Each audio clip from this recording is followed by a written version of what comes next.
L'énergie d'ionisation, dont le symbole est I majuscule, correspond à l'énergie qu'on doit fournir à un atome ou un ion à l'état gazeux pour lui arracher un électron. On doit spécifier ici à l'état gazeux parce que c'est sous cette forme-là que les atomes sont les plus éloignés les uns des autres et où ils ne sont pas influencés par leurs voisins. L'énergie d'ionisation est exprimée en kilojoules par mol. L'énergie d'ionisation varie de la même façon que la charge nucléaire effective. Plus l'attraction du noyau est forte, plus évidemment il sera difficile d'arracher l'électron et plus l'énergie d'ionisation sera grande.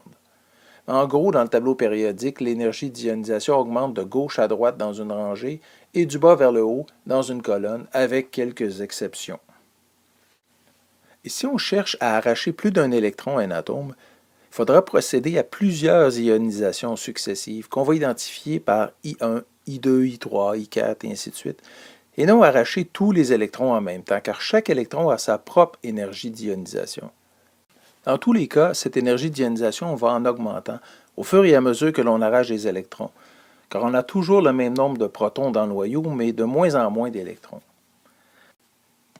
Une analogie plus ou moins drôle qu'on pourrait faire avec l'énergie d'ionisation, c'est que quand j'étais jeune, j'aimais ça prendre des araignées aux longues pattes, un peu comme celle-là, et puis les éplucher une par une, c'est-à-dire enlever les pattes en prenant mon temps jusqu'à ce que j'aie enlevé les 8 pattes, ou à la limite en laisser une, puis voir comment ça se débrouille une araignée, une patte. Mais bon, c'est un peu comme si l'atome était l'araignée, puis il y avait 8 électrons. Alors, qu'est-ce qu'on cherche à faire ici? C'est enlever les électrons un par un. On n'enlève pas toutes les pattes d'un coup.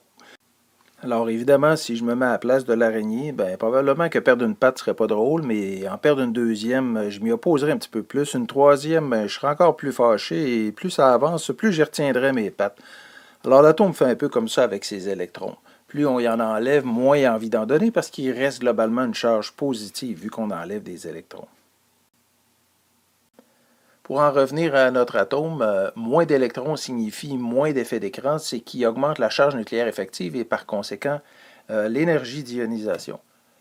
Notez que même si les électrons arrachés sont sur la couche de valence, ils participent quand même partiellement à l'écran parce qu'ils peuvent se retrouver à tout moment plus près du noyau à l'intérieur de leur orbitale atomique. Par exemple, voici les énergies d'ionisation successives du lithium. On remarque d'abord que les ionisations successives demandent de plus en plus d'énergie, comme prévu. Toutefois, on note aussi que la deuxième ionisation demande beaucoup plus d'énergie que la première. La raison en est que lorsque l'on passe de Li+ à Li2+, on perd la configuration très stable d'un gaz rare, soit 1s2, qui est la configuration de l'hélium qu'on venait d'acquérir en perdant un premier électron. La deuxième ionisation faisant perdre beaucoup de stabilité, ça explique le saut important entre la première et la deuxième ionisation.